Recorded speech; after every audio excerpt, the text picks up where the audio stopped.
பட்டுக்கடையின் வெளியில் அனைவரும் நின்று கொண்டிருந்ததை பார்த்த செலியன் கையை அசைத்து கொண்டு அவர்களை நோக்கி நடக்க, கையில் குட்டியுடன் நின்ற கயலின் கையையும் பிடித்து கொண்டு ரோட்டை கிராஸ் செய்ய தொடங்கினான். அவன் நடக்க அவனது பின்னாலேயே வந்த கயல்விழி அவனது கைகளை பார்த்து கொண்டு அவனது இழுப்பிற்கு இணங்க நடந்து கொண்டு வந்து அனைவரின் முன்னர் வந்து நிற்க, செலியனின் கையை விடாது பிடித்து கொண்டே நின்றாள் கயல்விழி. அவர்களது கையையும் கயலின் முகத்தையும் மாறி மாறி பிரியா பார்த்து கொண்டிருக்க, பிரியாவின் பார்வையை பார்த்து கையை விலக்கி கொண்டு பிரியாவின் பக்கம் வந்து அவளை அழைத்து கொண்டு உள்ளே சென்றாள் கயல்விழி. சுற்றியிருந்த அனைவருக்கும் கோபமும் செலியனிற்கு மனதிற்குள் சந்தேகமும் புறப்பட்டது. முகூர்த்தப்பட்டு எடுத்து காட்டுங்க என்று பார்வதி கூற, சரிமா என்று கூறி ஒவ்வொரு பட்டாக எடுத்து போட்டு கொண்டிருந்தார். முடிவில் 2 பட்டுகள் தேர்வு செய்த நிலையில் 2மே எடுத்துக்கிறேம்மா என்று கூறி பிரியாவிடம் கயல் கண்ணை காட்ட, அவளும் ஓகே என்பது போல் செய்கை செய்ததை கயலின் தந்தை பார்த்து விட்டார்.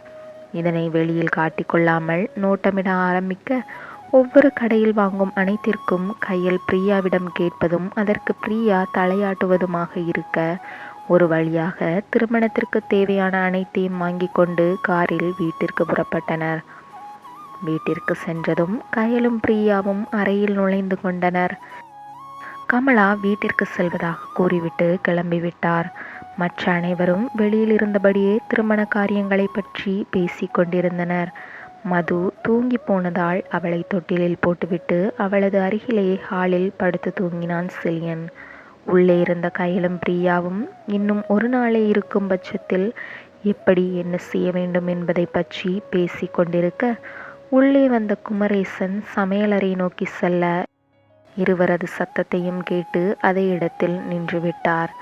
அவர் அறையின் வெளியே நின்று கொண்டிருக்க, பிரியா கயலிடம் கூறும் அனைத்தையும் கேட்டு அவருக்கு தலையை சுற்றி கொண்டு வந்தது.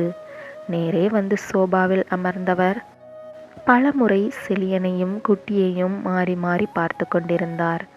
பிரியா சொல்றது உண்மையா? அப்படி இருக்க வாய்ப்பே இல்லை.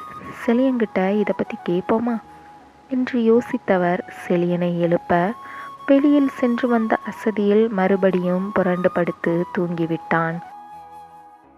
என்ன செய்வது என்று யோசித்தவர் நேரே கயலின் அறை கதவை தட்ட, உள்ளே இருந்து எழுந்து வந்த பிரியா கதவை திறக்க, மணி 10 ஆகுது பிரியா, நீ வீட்டுக்கு கிளம்பலையாமா என்று கேட்க, இல்லை பெரியப்பா, அம்மா கிட்ட கல்யாணம் முடிஞ்சு வீட்டுக்கு வரதா சொல்லிட்டேன், அதுவரை நான் கயல் கூட தான் இருக்க போறேன் என்று சிரித்து கொண்டே சொல்ல, தலையை மட்டும் அசைத்தவர் கயலை பார்த்து கொண்டு தலை குனிந்தபடியே அந்த இடத்தை விட்டு சென்று அவரது அறையில் கட்டிலில் படுத்தவருக்கு தனது மகளின் வாழ்க்கையை நினைத்து மனதிற்கு வழியாகவும் குழப்பமாகவும் இருக்க, காலை 4:30 மணி ஆகியிருக்க, அனைவரும் ஆழ்ந்த உறக்கத்திலிருந்தும் கண்களில் கண்ணீர் வழிய படுத்து கொண்டிருந்த குமரேசனுக்கு லேசாக நெஞ்சு வலி ஏற்பட, மீனாட்சி மீனாட்சி என்று வழியில் கூப்பிட்டு கொண்டே இருக்க, தனது கையால் மனைவியை தட்டி கொண்டிருக்க கண்களை விழித்து பார்த்த மீனா தனது கணவர் ஒற்றை கையால் நெஞ்சை பிடித்து படுத்து கொண்டிருப்பதை பார்த்து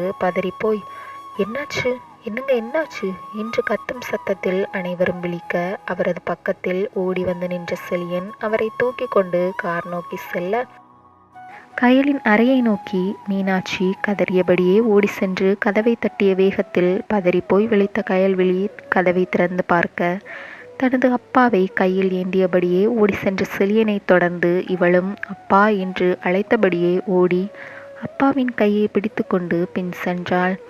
என்னாச்சுப்பா என்னாச்சு என்று வார்த்தையின் சத்தத்தில் விழித்தாள் பிரியா.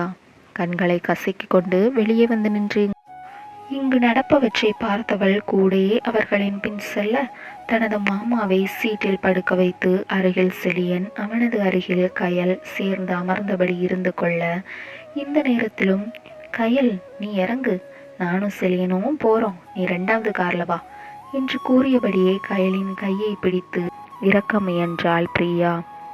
ஏய் என்று கத்திய கயல் கையை உயர்த்தி ஆள்காட்டி விரலை காட்டியபடியே, எந்த நேரத்தில் என்ன பண்ணணும்னு தெரியாதா உனக்கு?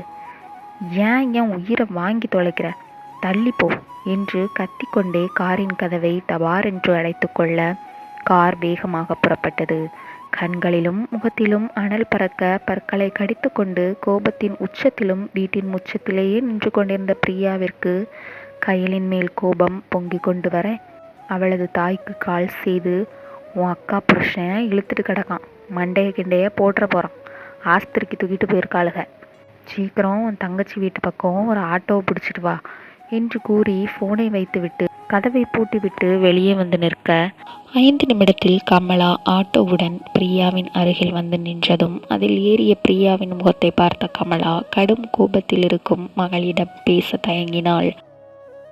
இவள் கேட்கும் முன்னரே, உன் அக்கா மகளுக்கு வாய் ரொம்ப தான் கிழிஞ்சு கிடக்கு, ரொம்ப ஓவரா என்கிட்டயே பேசுகிறா, இதுக்கெல்லாம் அவளுக்கு பதிலடி கொடுக்காம போயிடுவேனா, இருக்குடி உனக்கு என்று தாயிடம் சொல்லி கொண்டே போக, அவருக்கு என்னாச்சுடி, எந்த ஆஸ்பத்திரிக்கு கூட்டிகிட்டு போயிருக்காங்க என்று கமலா கேட்க, மெயினில் இருக்க ஹாஸ்பிட்டல் தான், என்னவா இருந்தால் நமக்கு என்ன, உயிரோடு இருந்தால் நம்ம சாகடிக்க போகிறோம், செத்துட்டா பூவை போட்டு அனுப்பி வைப்போம் என்று நக்கலாக சிரித்து கொண்டே போக, ஹாஸ்பிட்டலின் அருகே ஆட்டோ சென்று நிற்க, ரிசப்ஷனுக்கு சென்று பெயரை சொல்லி அவர்கள் இருக்கும் இடத்தை அறிந்து கொண்டு அங்கே சென்று கொண்டிருந்தனர் இருவரும்.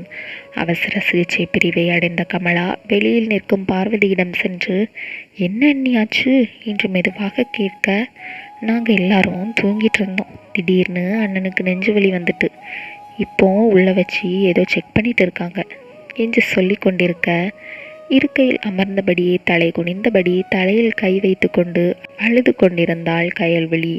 அவளது அருகில் செலியன் அமர்ந்து கொண்டு, அழாத ஒன்றும் ஆகாதடி என்று ஆறுதல் சொல்லி கொண்டிருக்க, உள்ளே இருந்து வந்த டாக்டர், பேஷண்ட் எதையோ நினச்சி ரொம்ப டென்ஷனில் இருந்திருக்காரு, அதனால லைட்டாக அவருக்கு நெஞ்சு வலி மாதிரி வந்திருக்கு, பயப்படுறதுக்கு ஒன்றும் இல்லை, நான் டேப்லெட்ஸ் கொடுக்குறேன், அதை கரெக்டாக அவருக்கு கொடுத்தாலே போதும், சரியாகிரும், நீங்கள் ஒரு மணி நேரம் கழித்து வீட்டுக்கு அழைச்சிட்டு போயிடலாம், ஓகே டேக் கேர் என்று சொல்லிவிட்டு நகர, கதவின் அருகே சென்று துளை வழியாக உள்ளே பார்த்து அழுது கொண்டே இருந்தாள் கயல்.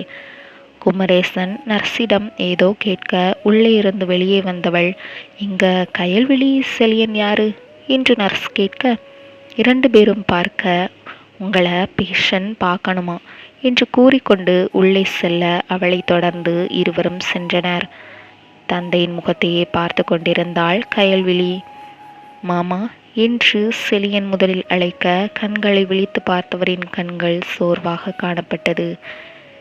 இப்போ எப்படி இருக்கீங்க, பரவாயில்லையா என்று கேட்க, ஆமாம் செலியா, நான் என் பொண்ணு கல்யாணத்தை பார்க்க முடியாதோன்னு நினச்சேன், வலி இருக்கும்போது மனசுக்குள்ளே கடவுளே கடவுளே என் பொண்ணு கல்யாணத்தை மட்டும் பார்த்துட்டு வந்துடுதேன்னு சொல்லிகிட்டே இருந்தேன், நான் கேட்டபடியே எனக்கு கடவுள் நாட்கள் கொடுத்துருக்காரு செலியா, யார் என்னெல்லாமோ சொல்லி என் பொண்ணு மனசை மாற்றலாம், ஆனால் நான் ஒன்று கேட்குறேன், எதையும் மறைக்காமல் சொல்லுப்பா என்று சொல்லி கண்களை மூடி மூடி திறந்தார்.